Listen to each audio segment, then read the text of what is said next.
Bonjour et bienvenue sur BAM pour une interview un petit peu particulière aujourd'hui puisque nous faisons cette interview par Zoom, enfin je dirais par caméra interposée et pour cause, c'est avec Ariane Biran. Bonjour Ariane. Bonjour, merci de Euh, l'invitation. alors vous êtes française mais vous habitez en Colombie à Bogota, donc c'est pour ça qu'on fait cette interview. On ne peut pas vous avoir en personne. Euh, nous allons faire une interview sur la langue du Covidisme. Mais avant, je vais peut-être vous présenter. Ariane Biran, vous êtes normalienne, vous êtes philosophe, psychologue clinicienne, docteur en psychopathologie, et vous êtes spécialisée dans l'étude de la manipulation, de la paranoïa, de la perversion, du harcèlement et du totalitarisme. J'ajoute que vous avez un site, à votre propre site, arianebiran.com, qui est très intéressant pour retrouver tous vos articles, dont un article que nous avons publié très récemment sur BAM, une tribune, qui est un article justement sur le totalitarisme, donc que je conseille à nos spectateurs de lire. Voilà. Vous avez en particulier étudié la novlangue, donc c'est un mot, je crois, mystique, hein, qui vient de 1984, l'œuvre de George Orwell. Vous avez étudié la novlangue du covidisme, vu en fait en regardant différents articles, vous y faites allusion, et je me suis dit que ce serait une bonne idée d'en parler avec vous aujourd'hui, parce que c'est un sujet qui a été extrêmement peu abordé dans les médias. Pour moi, vous êtes la seule à en avoir parlé. Donc, donc vous allez écrire un livre dessus.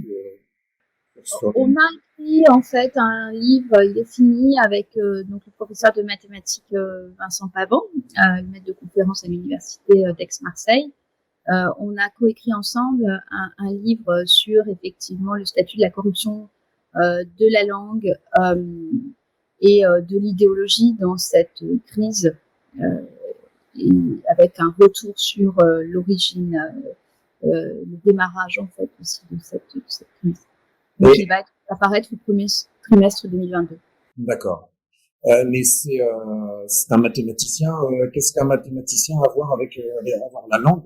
Je comprends pas très bien. Alors, ça a été une évidence pour Vincent et moi que nous devions faire ce travail ensemble. D'ailleurs, c'était un travail extrêmement fluide, passé sur nos nuits, mais voilà, on a été très très en entente par rapport à ce qu'on devait y faire. Le rapport des mathématiques au langage plus généralement est fondamental puisque c'est un rapport à la vérité logique et un rapport à l'expérience. Or, ce sont les deux qui sont attaqués dans le phénomène totalitaire, c'est-à-dire que la langue attaque la vérité sur le plan logique, sur le plan du raisonnement, et attaque la production de sens ou la représentation qui est de la réalité que l'on vit, de l'expérience. Normalement, on la retranscrit dans des mots, dans la langue, et ce rapport-là est également attaqué. Donc, il y a une corruption du raisonnement, et raison pour laquelle l'analyse de Vincent est tout à fait complémentaire à la mienne, puisque pour créer la nouvelle normalité dans laquelle nous sommes, il faut un nouveau lexique, un nouveau paradigme, une attaque de la langue, de la science et du raisonnement scientifique qui fonctionne comme une arme de destruction massive. Donc, pour créer l'utopie aujourd'hui, l'utopie, c'est, en tout cas sur le plan sanitaire, c'est que il convient d'éradiquer les virus de la Terre pour protéger l'espèce des dangers qui la menaceraient. Et pour ça, il faut attaquer à la fois les mathématiques, le raisonnement, et puis le raisonnement, la vérité logique et le rapport à l'expérience en utilisant la langue. D'accord. Donc ici, je dirais l'attaque sur la langue est intrinsèque au totalitarisme. Ce n'est pas la première fois en fait. Hein. Alors, en fait, ce n'est pas c'est vraiment un phénomène qui fonctionne de pair. C'est-à-dire que le totalitarisme, il fonctionne sur la politique de la table rase, c'est-à-dire il faut tout effacer. Avant, ça n'existait pas, et nous allons créer un homme nouveau, un nouveau monde, une nouvelle histoire. Donc, on va réécrire l'histoire d'ailleurs. Et donc, il faut pour cela complètement modifier notre rapport à la langue et puis violer d'une certaine façon la langue pour obliger les personnes à rentrer dans un système de représentation qui est un système de représentation délirant qui ne correspond plus à la réalité. C'est-à-dire ça, c'est l'idéologie. L'idéologie, c'est on va créer un mensonge, une croyance mensongère, et on va prier les gens de rentrer dans cette croyance mensongère qui ne décrit pas la réalité d'expérience. Mais pour ça, il faut qu'on change le rapport aux mots. Alors, avant, on a bien sûr qu'on a eu Orwell au niveau de la novlangue, mais on a surtout Klemperer, donc sans doute un peu moins connu, mais qui était professeur d'université juif et qui a écrit LTI sur la langue du nazisme. Donc, comme il était spécialiste en philologie, il a constaté qu'il y avait un rapport très étrange des nazis à la langue et il l'a restitué. Alors, on a aussi un commentateur, j'ai envie de citer, pour les gens qui ont découvert ce travail, qui est Frédéric Joly, La langue confisquée, excellent commentateur de Klemperer. Et donc, c'est vrai que moi, j'ai remis le nez dans ces travaux pour comprendre ce que nous étions en train de vivre. Et de fait, on voit qu'il y a quand même tout à fait des choses extrêmement similaires. D'accord. Donc maintenant, ce que je vous propose de faire, c'est de déconstruire la déconstruction, c'est-à-dire de déconstruire les processus. On va le faire ensemble, de déconstruire le processus de perversion de la langue par le covidisme, enfin, en tout cas, l'idéologie covidiste ou cette idéologie totalitaire qui nous touche. Donc, comment ça se passe en fait le processus? Alors moi c'est vrai que dans mes travaux, donc sur à la fois le harcèlement au départ et puis le phénomène totalitaire, parce que le harcèlement est un outil du totalitarisme, l'outil par lequel il se met en place au pouvoir et par lequel il se maintient au pouvoir, j'avais déjà fait ressortir l'alliance de plusieurs profils psychologiques, dont les pervers et les paranoïaques. Alors, dire que les paranoïaques, ce sont les profils qui créent le délire, c'est-à-dire la nouvelle réalité, la nouvelle normalité dans laquelle nous sommes censés rentrer. Et donc, en fait, ce sont des profils qui n'ont pas exactement, même s'il y a plein de points communs et des passerelles, ils n'ont pas exactement le même rapport au monde, mais néanmoins, ils font des alliances et créent des alliances très, très importantes. Et en réfléchissant sur la langue, je me suis aperçue que finalement, ce processus d'alliance fonctionnait également dans la modification en profondeur de notre langue et de notre rapport à la langue tel qu'il est proposé par le fait totalitaire. Alors, notamment sur donc un premier processus, parce que la perversion, c'est plutôt un type de rapport au monde qui transgresse. Donc, un premier processus que j'ai appelé déconstruction de la langue, on pourrait dire transgression de la langue, c'est-à-dire viol de la langue, et à partir duquel pourra s'opérer ensuite une reconstruction délirante de la langue. C'est-à-dire, une fois qu'elle est violée, on va pouvoir une fois qu'elle est transgressée, on va pouvoir la modifier comme on le souhaite et introduire des nouveaux mots, des nouvelles expressions, des nouveaux procédés qui obligeront en fait, à partir du moment où vous rentrez dans une langue, vous épousez toute sa façon d'appréhender le monde et l'expérience. Et c'est ce que Klemperer disait. Il avait rencontré un jeune nazi même une fois que l'Allemagne était vaincue, etc. Mais il ne sortait pas du nazisme parce qu'il ne sortait pas de la langue nazie.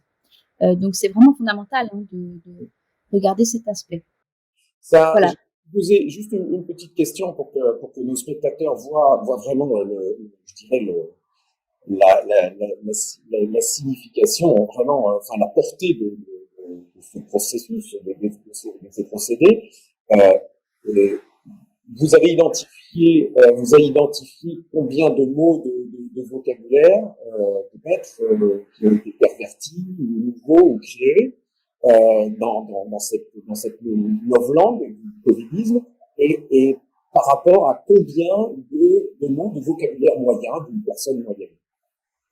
Alors, avant ça, je viens sur ce procédé, mais il y a déjà des mots qui ont disparu depuis l'année dernière. Ça a disparu du vocabulaire courant. Alors, par exemple, soigner, diagnostiquer, guérir, médicaments, remèdes, traitements, ces mots-là sont complètement mis de côté au profit d'autres mots qui vont être mis en avant. Alors, le procédé de la réduction du vocabulaire. Donc. Tout à fait, tout à fait. Cette réduction du vocabulaire, c'est-à-dire on va enlever les mots des représentations qu'on ne veut pas que l'autre ait, dont on ne veut pas qu'il dispose. D'accord. Là, c'est très très clair du point de vue du traitement, par exemple. Le traitement du Covid, ce mot a été complètement éradiqué. Et dans la tête des gens, pour qu'il reste l'impression qu'on ne peut pas traiter le Covid. C'est bien ça. Oui, tout à fait. C'est l'idée, de sens. Donc, il faut savoir que on a dans notre rapport à la langue, c'est notre rapport à notre patrimoine. C'est-à-dire qu'une langue, elle a une histoire, elle a une étymologie, elle a des racines pour nous latines, grecques, arabes, anglaises, en clair pour les 4 grandes racines de la langue française, liées aux invasions notamment, mais en particulier des racines latines et grecques, et que, par exemple, se faire coloniser aujourd'hui la langue par énormément d'anglais, c'est quelque chose qui n'est pas anodin, parce qu'en fait, ça nous coupe de la compréhension même, sans forcément qu'elle soit consciente, mais du lien à l'étymologie, donc à la racine du mot. D'accord. Donc, par exemple, quand on va supprimer toute l'idéologie aujourd'hui, c'est que si on simplifie la langue, on va mieux communiquer. En fait, ce n'est pas vrai, c'est l'inverse. Moins on va avoir de vocabulaire, plus on va être en difficulté de communiquer, de traduire un certain nombre de nuances. Et plus, quand on ne peut pas communiquer, on va agir. Donc, on va passer à l'acte et on peut avoir davantage de rapport à la violence par ce défaut de communication.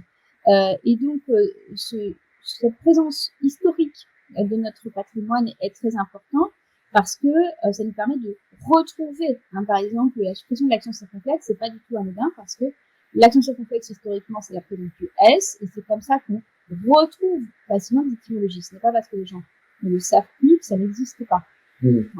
C'est un peu numérique et digital, par exemple. Les gens parlent de société digitale, etc. Mais en fait, c'est du français. Normalement, on devrait dire numérique, c'est ça? Tout à fait, ou présentiel, distanciel, c'est un mots qui n'existe pas à la base en français, mais on le fait tous narratif. On a tous utilisé, moi compris, narratif. C'est narration en français. Narration, récit, narratif comme adjectif. C'est l'anglais narrative qui veut dire le discours, le récit dominant en fait. Donc, dans ce processus, si je résume, pour voir où on en est, dans ce processus de déconstruction de la langue, nous avons donc d'abord la réduction du vocabulaire, on a bien compris, avec vos exemples, des mots qui ont été éradiqués, tout simplement, de notre vocabulaire. Et puis, est-ce qu'il y a d'autres procédés? Oui, on va altérer le sens des mots. Alors, l'exemple le plus connu, c'est la solution finale pour parler d'extermination de masse. Voilà, je crois que c'est Franck Lepage qui prend l'exemple des frappes chirurgicales pour des actes guerriers. Voilà, donc c'est une question surtout de gommer la nature de la violence, notamment par des euphémismes. Ce qu'on appelle les euphémismes, c'est on va atténuer, on va le rendre plus doux. Donc, effectivement. Mais pour le covidisme, par exemple. Par exemple, confinement. Le confinement, c'est plus doux que séquestration. Ou que assignation à résidence. Voilà. Donc, ça peut être un exemple. Voilà. Donc, et donc, il y a ces euphémismes et il y a aussi la question du glissement de sens de certains mots. Alors, par exemple, il y a des mots anciens qui maintenant ont un sens différent. Traçage, écouvillon, par exemple. Ou encore un glissement de sens, c'est on va substituer des mots qui n'ont pas le même sens. On a vu que l'année dernière, on a qualifié de non essentiel une certaine catégorie de professions, or qu'en fait, s'ils sont absolument essentiels pour nous, mais ils ne sont pas utiles du point de vue de la production économique capitaliste. Donc, c'est très différent. On va aussi utiliser, et ça on le reverra peut-être avec les paradoxes, mais ça fait partie de ce que Klemperer appelait l'ensauvagement des mots, c'est-à-dire que c'est une espèce de communication asymétrique où le pouvoir nous dit comment nous devons nommer les choses, et nous devons nous y tenir. C'est une communication asymétrique qui n'est pas questionnable. Alors, par exemple, ces mots étranges comme porteur sain, donc on est sain mais porteur de quoi on ne sait pas, de virus parce que nous sommes en fait tous porteurs de virus, quoi, ou malade asymptomatique. Je veux dire, à un moment, un malade a des symptômes, hein, donc l'altération du sens des mots est fondamentale jusqu'à obtenir quelque chose qui est la reconfiguration totale du contrat social autour de nouvelles lois. Et je dis ça parce que j'ai vu la semaine dernière, donc ici en Colombie, mais un décalogue dans une institution officielle, un truc qui s'appelle le décalogue de la pandémie. Hein, donc le décalogue, on sait bien que le décalogue, ce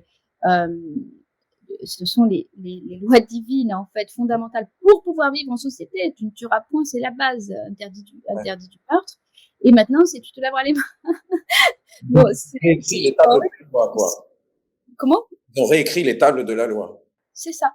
Ouais. Et quelqu'un qui et c'est pas anodin parce que la société totalitaire, c'est une société qui autorise la transgression, donc qui ne fait que transgresser les lois anthropologiques fondamentales qui permettent de vivre ensemble. D'accord. Alors, qu'est-ce qu'il y a d'autre comme procédé de déconstruction? Alors, comme autre procédé de déconstruction de la langue, on va avoir l'amalgame. Hein. L'amalgame, c'est mélanger ensemble. Hein, c'est un terme arabe, justement, d'ailleurs. Amalgame, donc on voit aussi l'histoire de notre langue. C'est la fusion d'idées ou d'idées hétérogènes. D'accord? Donc, un exemple d'amalgame, c'est hitléro-trotskisme. Enfin, c'est pas trop à la fin ce que ça veut dire, quoi. On comprend que, mais un peu des oxymores. deviner et on est obligé du coup d'interpréter. Et à partir du moment où on va commencer à interpréter, ça laisse le champ à ce que chacun mette sa petite interprétation. Ouais. Donc ça va ouvrir, voilà.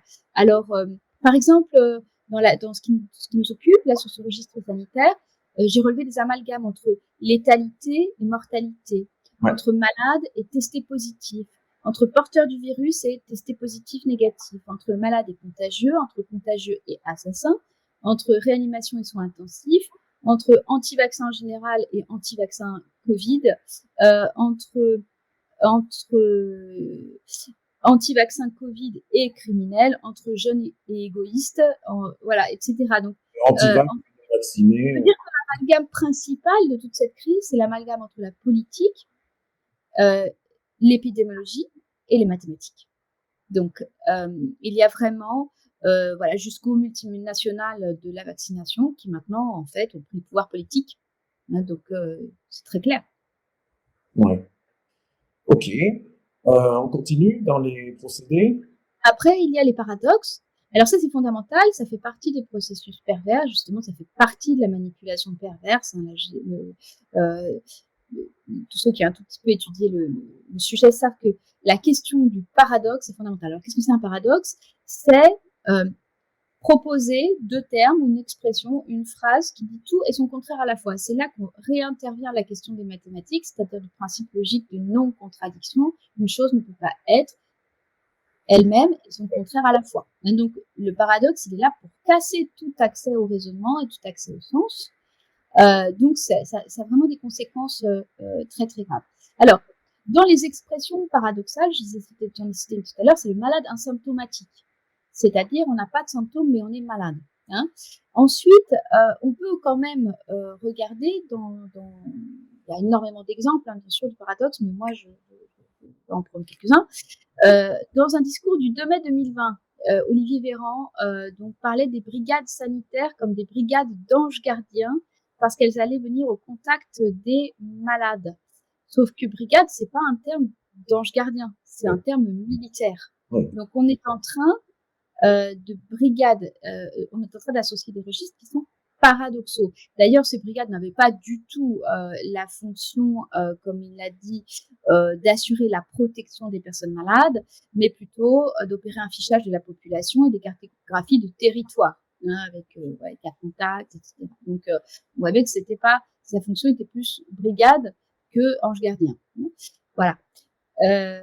Alors, par exemple, un autre paradoxe, un titre du 19 mars 2021, parce qu'il faut quand même souligner dans cette crise le rôle des médias, c'est-à-dire que le totalitarisme, il fonctionne par les masses médias, et les masses médias ont un rôle immense dans le lavage de cerveau de la population. Donc une responsabilité dont, effectivement, on pourrait espérer qu'ils répondent un jour de ce qui s'est passé. Donc, France Info, 19 mars 2021, confiné sans enfermer. Vous voyez le paradoxe. On confine sans enfermer. Voilà. Donc, on va avoir, avec ces procédés paradoxaux, on va obtenir ce qui est toujours obtenu comme objectif dans le totalitarisme, c'est-à-dire la confusion entre victimes et bourreaux. C'est-à-dire qu'à la fin, je crois que par exemple les soignants qui n'ont pas voulu se faire vacciner ont été qualifiés en Italie de travailleurs réfractaires. Hein, c'est-à-dire c'est pas des gens qui exercent une certaine prudence par rapport à une expérimentation médicale dont on peut même supposer que le terme vaccin est peut-être un peu frauduleux, même certainement, mais ce sont des travailleurs réfractaires. Donc il y a le but du paradoxe à la fin aussi, c'est de court-circuiter toute pensée et de pouvoir désigner un ennemi, parce que le système totalitaire se maintient au pouvoir par la désignation d'un ennemi qu'il faut persécuter, hein, et estimé persécuteur et qu'il faut persécuter. Hein, donc il y a une criminalisation progressive d'une certaine partie de la population. Également, donc il y a des mots surinvestis, hein, dont on va voir un autre paradoxe, hein, dans ces paradoxes. Discours du 31 mars 2021. Et Emmanuel Macron va utiliser le mot mobiliser. Il va demander aux Français de se mobiliser tout en leur demandant de rester chez eux.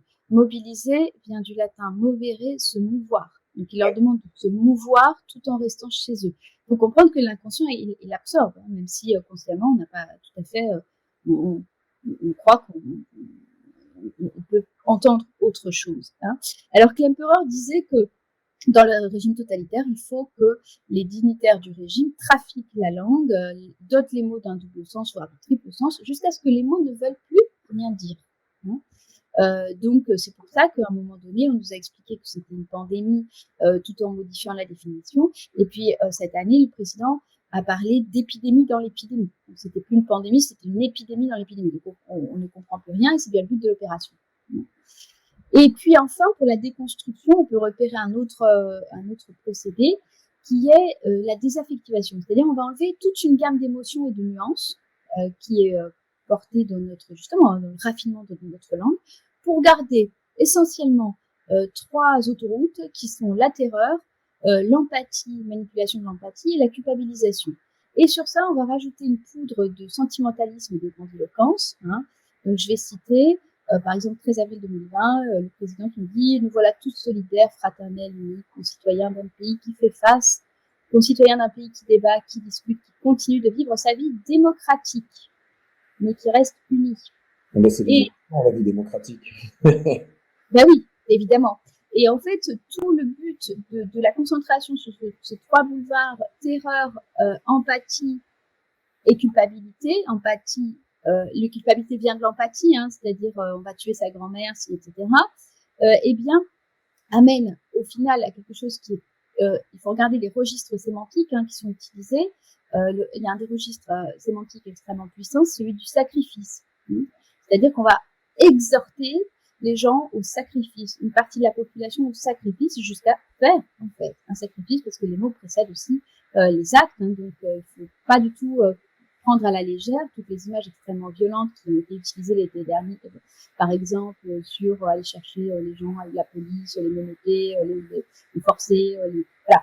C'est les mots, les représentations dans les mots précèdent les actes. Alors par exemple, dans le sacrifice, sacrifier les vacances du printemps pour un été radieux, donc discours également du président, où il a fait un discours très curieux aussi à la Légion étrangère qui se termine par « rien n'est obtenu si rien n'est sacrifié ». Hein, donc en fait, l'exhortation au sacrifice, mais c'est un sacrifice que le pouvoir exige, et ce n'est pas un sacrifice personnel qu'on va estimer nécessaire par rapport à un différent contexte.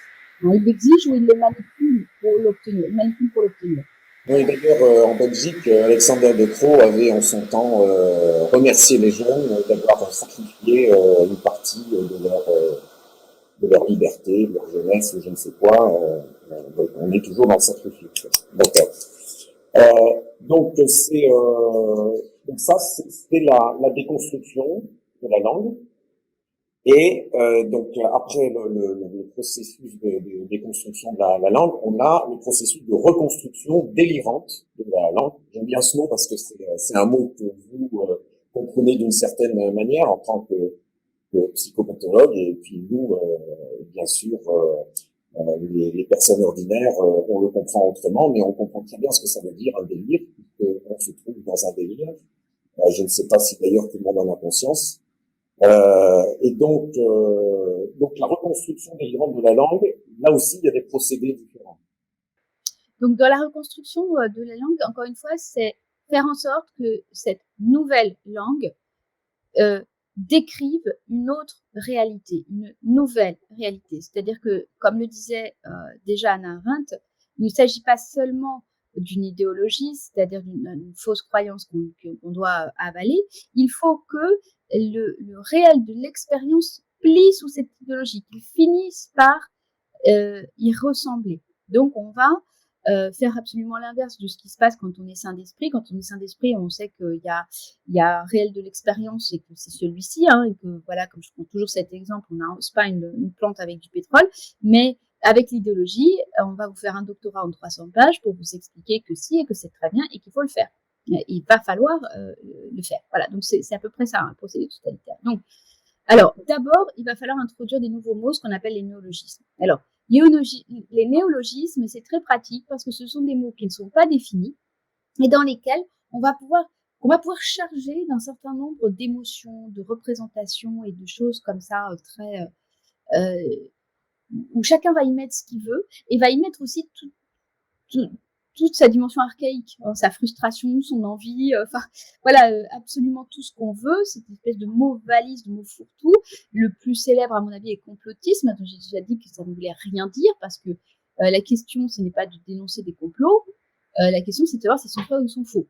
Hein, donc complotiste, ça veut dire qu'en fait, encore une fois, on va mélanger des gens fous qui dénoncent des faux complots avec des gens tout à fait sains d'esprit qui dénoncent des vrais complots. C'est quand même l'essence de la politique de comploter depuis la nuit des temps. Ce n'est pas les peuples qui complotent. Hein. Voilà, ouais. Donc ça, c'est un des exemples. Et donc, quand on va appeler complotiste, c'est une espèce de marqueur qui vient disqualifier une personne. On ne sait pas trop pourquoi, mais en tout cas, elle n'a du coup plus du tout le droit de dénoncer des complots, qu'ils soient vrais ou qu'ils soient faux. C'est-à-dire que la dimension, encore une fois, de vérité logique et de vérité de l'expérience est éradiquée. C'est ce que veut le totalitarisme, parce qu'il a besoin du mensonge pour régner. Donc ça, c'est très important. Alors, dans les néologismes, j'en ai récupéré quelques-uns. Enfin, je prends des exemples. Communisme, rassuriste, coronastop, déconfinement, déconfiné par exemple.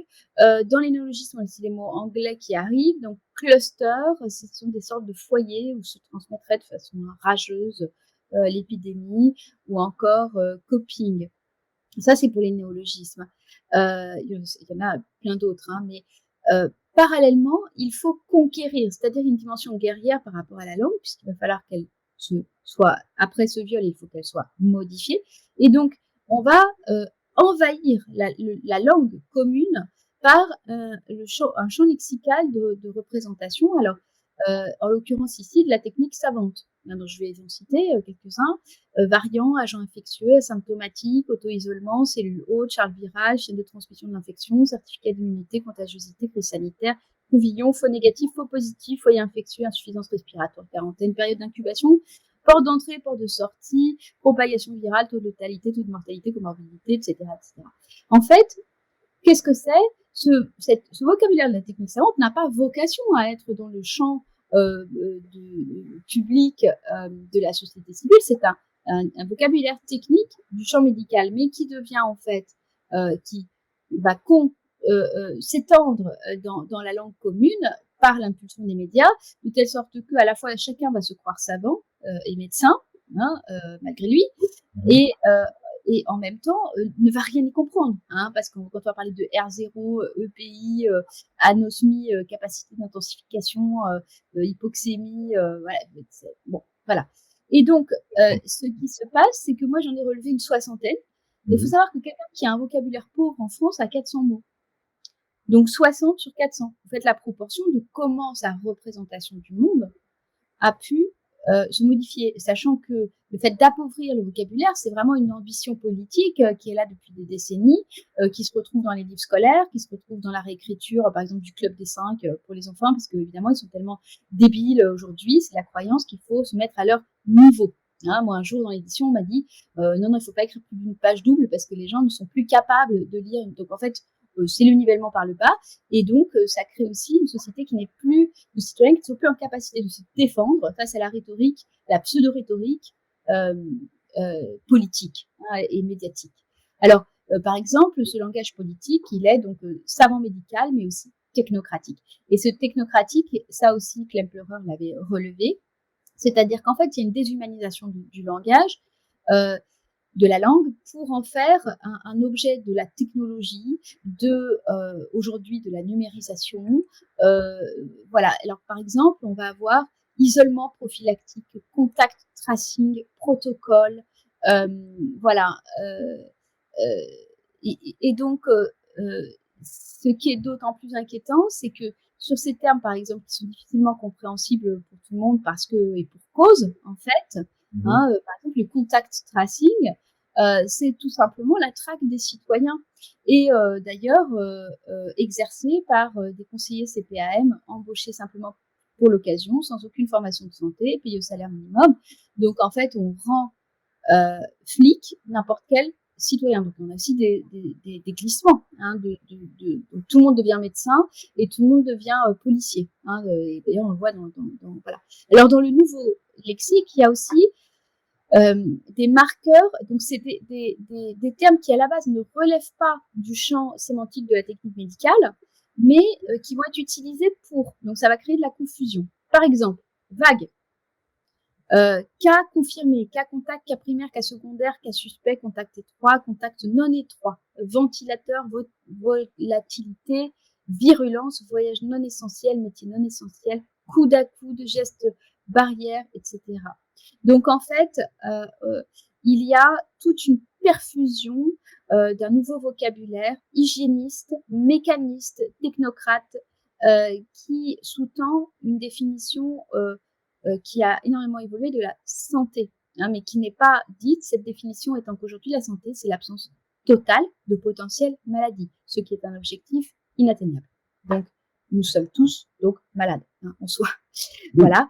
Alors, un malade qui signe. Je suis un malade qui signe. Voilà, c'est ça. C'est ça. Et donc, il y a aussi dans l'évolution, il faut faire évoluer les représentations. Donc, il va y avoir des analogies, des comparaisons hasardeuses. Par exemple, le directeur général de la santé, Jérôme Salomon, lors de son audition à l'Assemblée nationale sur la gestion de la crise sanitaire, a affirmé, je le cite, « Dans l'histoire, elle peut être comparée à la pandémie de peste de 1347 ».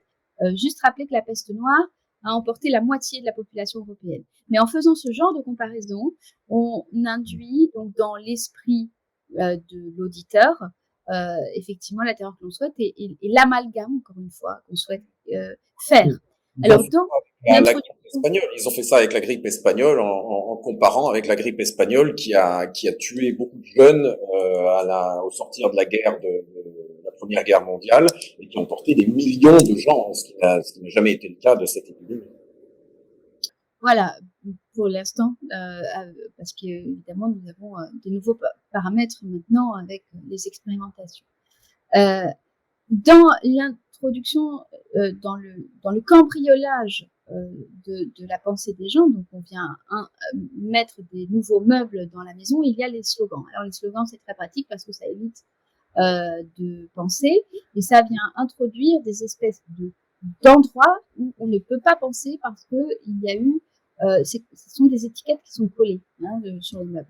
Alors, je vais en citer, mais il y en a eu plein. Quand on aime ses proches, on ne s'approche pas. Donc, l'exemple du paradoxe. Sauver les jeunes en confinant les vieux. Donc, on sacrifie une partie de la population. Moi, j'aime beaucoup celui-là. La responsabilité, c'est la confiance. Le 31 mars 2021. Donc, je ne sais pas si faire confiance aveuglément au pouvoir, c'est une affaire, c'est vraiment être responsable. Je sauve des vies, je reste chez moi. donc encore un paradoxe. Quand on s'aime, on reste à distance. À chaque fois, vous avez vu, il y a cette quantité de paradoxes dans le slogan. Rester proche de vos contacts, même à distance. Voilà, sans sortir, SAMS. Votre masque me protège. C'est-à-dire que plus personne n'est responsable de sa santé, mais tout le monde est coupable de la maladie de l'autre. Hein. Dedans avec les miens, dehors en citoyen. Voilà. Donc, ils sont éclatés là avec les slogans, ils se sont bien éclatés. Ouais. Et puis à chaque fois c'est un jeu, c'est-à-dire on s'approprie le slogan parce que c'est le jeu. Je ne quitte pas ma région, mon département, sauf motif impérieux, etc. Donc on nous infantilise et en même temps on nous demande de répéter, donc sous la forme d'une autocritique publique, ces fameux. C'est comme si on parlait, c'est un peu comme si on parlait à des enfants, ça, non? Je ne touche pas ci, je fais attention, je ne mords pas mon petit camarade, c'est ça, non? Oui, absolument. C'est-à-dire qu'on empêche l'autre aussi de s'approprier ou pas la proposition. On lui impose par ce jeu. C'est-à-dire qu'on pense à sa place, on lui dit ce qu'il doit penser à sa place. Après, on a les mots remplacés. Alors, les mots remplacés, c'est une façon donc on va remplacer des mots existants par d'autres. Par exemple, une personne en bonne santé, régionellement en bonne santé, maintenant, elle qualifie de porteur sain. C'est un porteur sain. Ou un malade asymptomatique. Ça, c'est une personne en bonne santé. Et c'est pas du tout anodin. Parce que du coup, qu'est-ce qui se passe? Comme l'idée, c'est de faire qu'on se méfie, c'est la méfiance de tous contre tous, le système totalitaire. Donc, bien évidemment, l'autre est potentiellement toujours malade, encore une fois. Donc, il n'y a plus de personnes en bonne santé. Ça n'existe plus. Voilà. Il n'y a plus d'immunité naturelle. D'ailleurs, on l'a éradiqué, ce mot. Absolument, c'est-à-dire qu'en même temps, on critique l'immunité naturelle, mais c'est quand même celle-ci qu'on est censé provoquer, c'est-à-dire on est censé provoquer une réaction immunitaire du corps au travers du vaccin.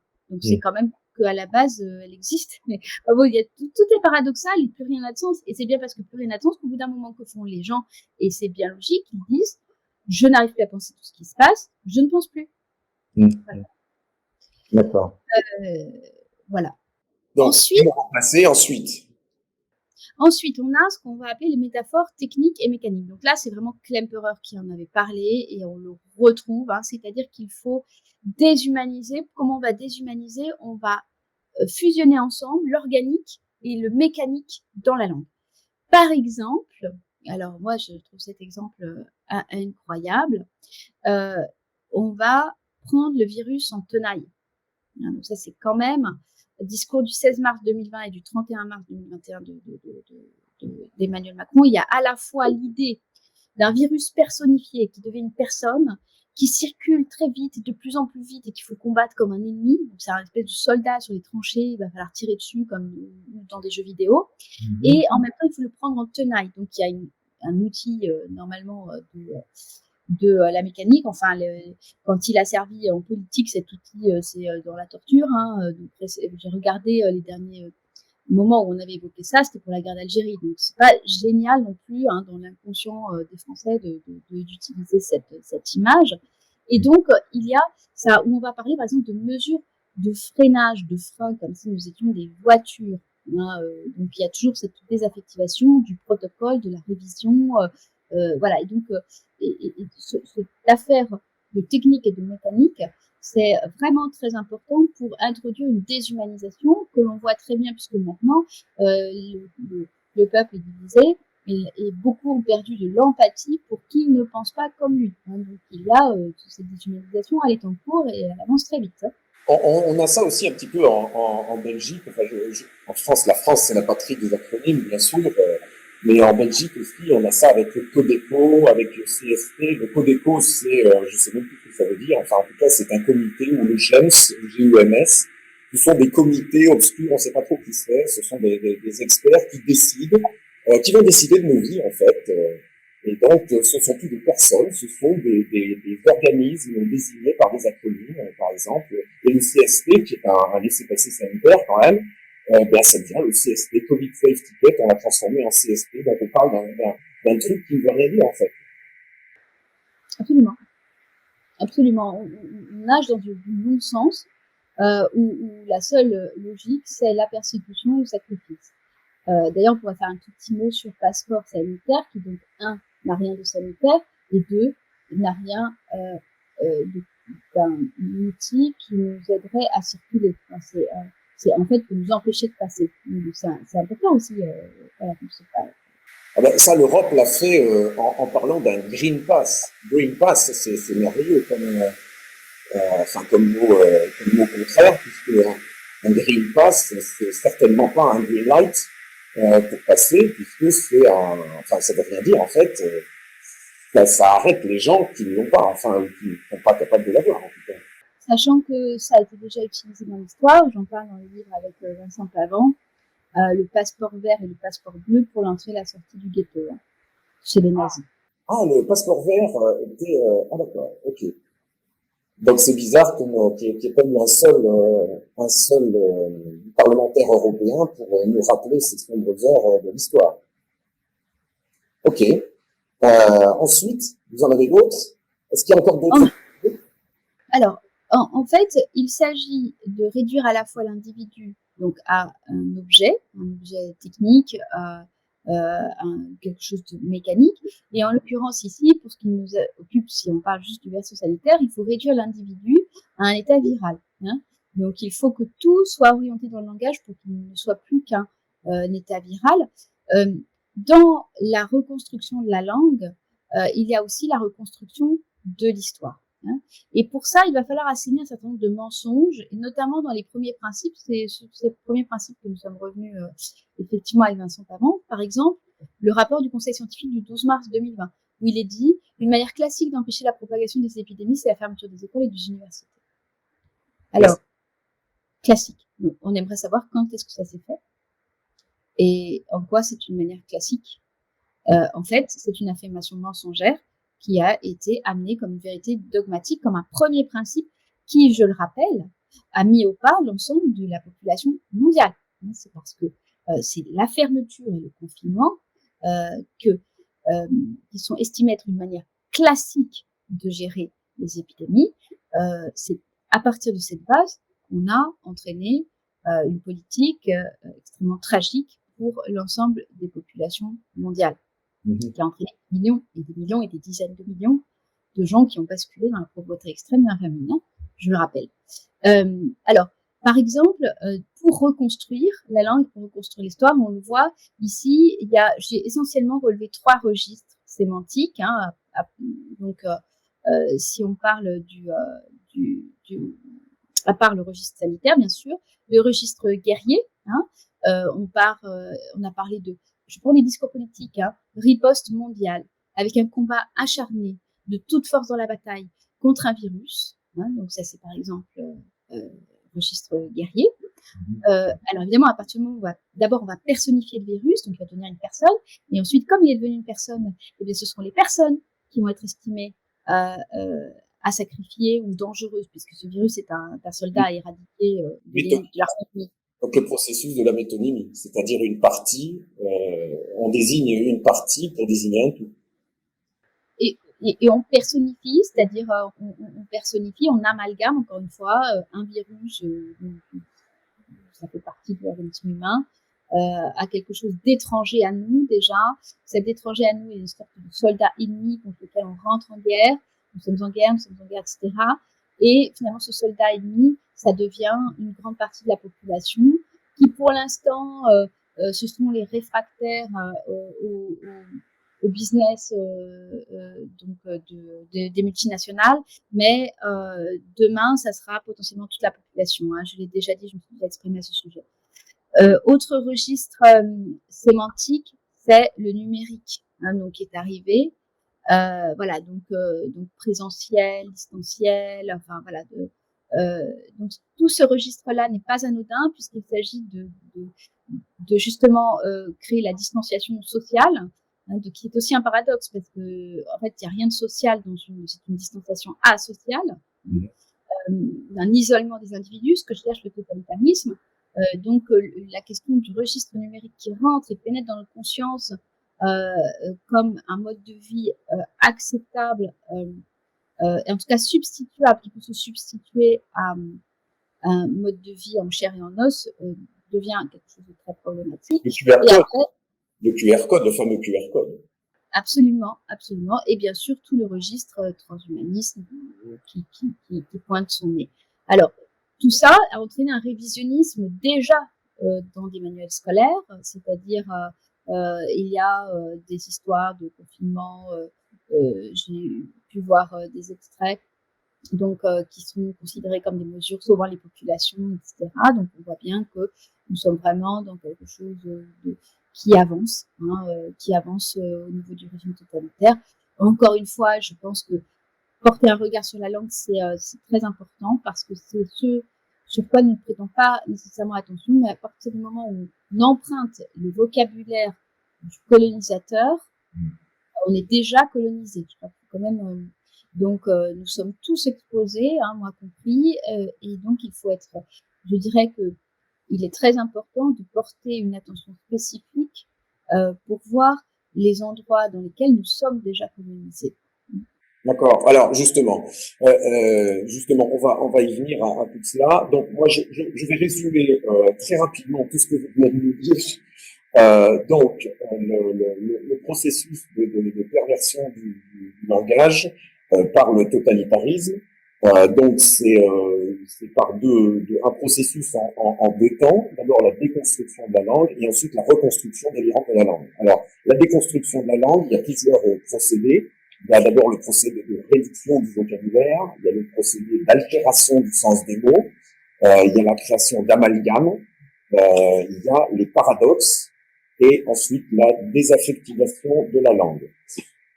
Ensuite, on a le procédé de reconstruction délirante de la langue avec l'usage de l'idéologisme, notamment dans les slogans aussi, qui est bien accompagné de slogans, les mots remplacés, les métaphores techniques et mécaniques, et enfin, reconstruction de la langue et de l'histoire. Voilà.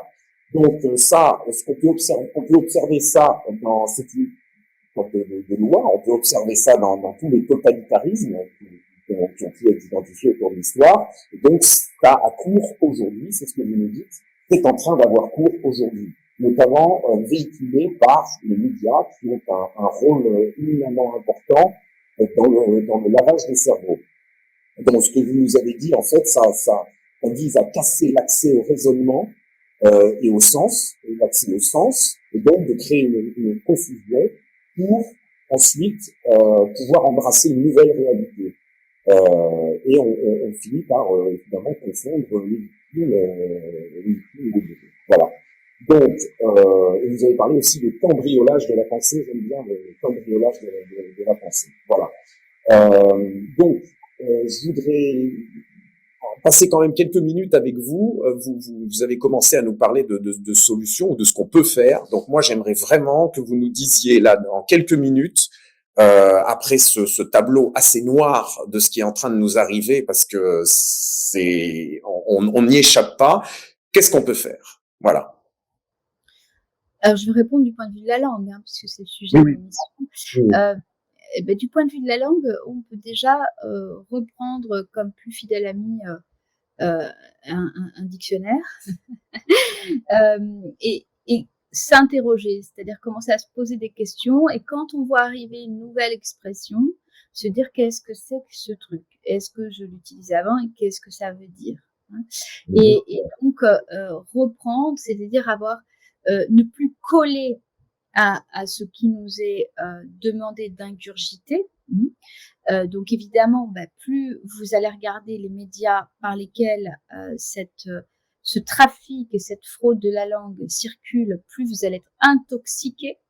Alors une intoxication, on peut essayer de se désintoxiquer, mais c'est toujours plus difficile que si on n'a pas été intoxiqué. Donc moi, je suggère vraiment de garder une grande distance vis-à-vis de ce que j'appelle les outils par lesquels le harcèlement circule, des outils notamment de propagande, qu'ils soient d'ailleurs dans les médias principaux ou aussi les médias alternatifs qui peuvent s'en faire également le relais malgré eux, ou de façon totalement également infiltrée, ça peut arriver. Donc, mais en tout cas, toujours prendre de la distance, se dire mais qu'est-ce qu'on est en train de me raconter Est-ce que ça fait sens pour moi? Et en fait, ça veut dire s'autoriser à avoir un esprit critique. Donc, avoir confiance dans le fait qu'on est capable d'exercer son propre jugement. Encore une fois, on voit dans cette crise que ce n'est pas parce qu'on a fait des études qu'on est épargné de la contagion délirante. Donc, la capacité de réfléchir est donnée à tous, la capacité de penser est donnée à tous, mais penser suppose de prendre une certaine distance.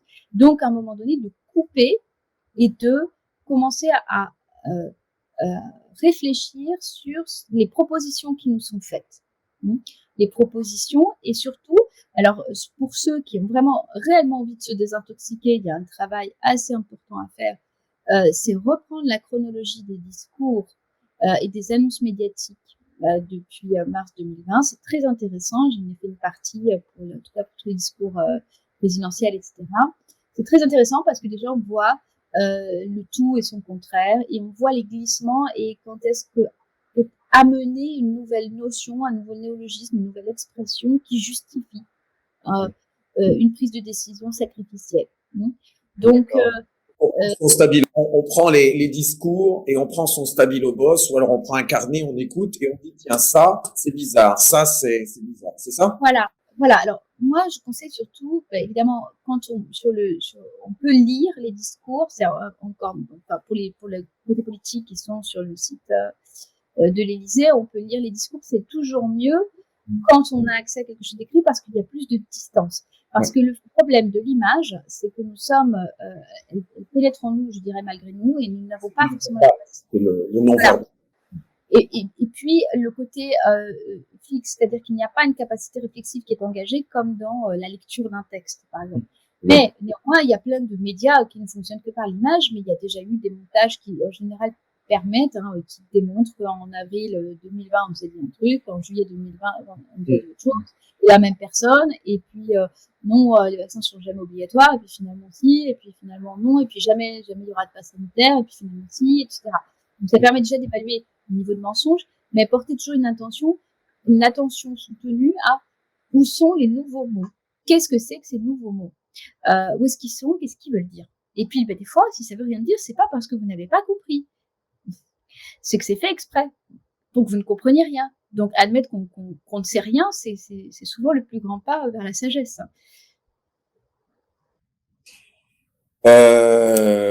Ok. C'est tout? Oui, je peux continuer pendant longtemps, mais on avait dit qu'on faisait court. Oui. Mais je veux dire,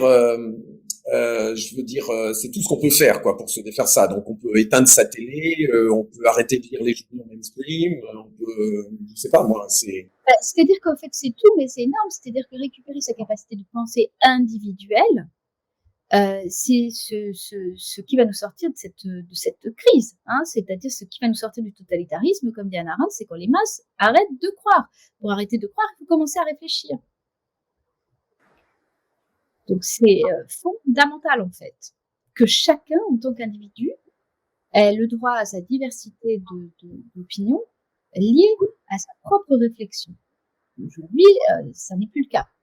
Donc c'est fondamental de récupérer ce droit et de considérer que si on ne pense pas à ce qui nous arrive, parce que souvent on a pu me reprocher de ne pas exhorter à l'action, etc. D'abord, je suis pas leader politique, je suis pas chef et je jamais été, mais je vais dire que si on avait davantage pensé les choses, on n'en serait pas là. Donc, penser, c'est fondamental. Penser, c'est la base de tout. Donc, récupérer sa capacité de penser en interrogeant, en critiquant ce qui nous est amené comme discours et toujours regarder de qui émane le discours. Est-ce que c'est quelqu'un qui a des intérêts? Est-ce que quelqu'un qui a des conflits d'intérêts? Est-ce que c'est quelqu'un qui veut nous amener à faire quelque chose?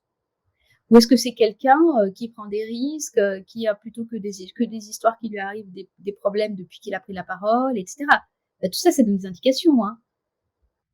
Par exemple, vous conseilleriez de ne pas employer les néologismes et ces expressions Surtout pas. Surtout pas. À partir du moment où on les emploie, c'est comme si on avait validé la langue du colonisateur. Et quand on a validé la langue du colonisateur, on se plie à sa représentation de la fameuse nouvelle normalité dont on nous a expliqué que c'était ce que nous allions désormais vivre.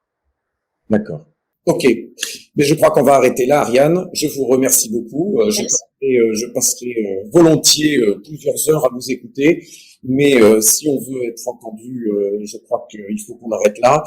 Je vous remercie infiniment pour cet entretien extrêmement éclairant et pour tous les exemples que vous nous avez donnés. Effectivement, je m'aperçois qu'on baigne dedans depuis 19 mois ou 20 mois maintenant et que effectivement on est bien intoxiqué.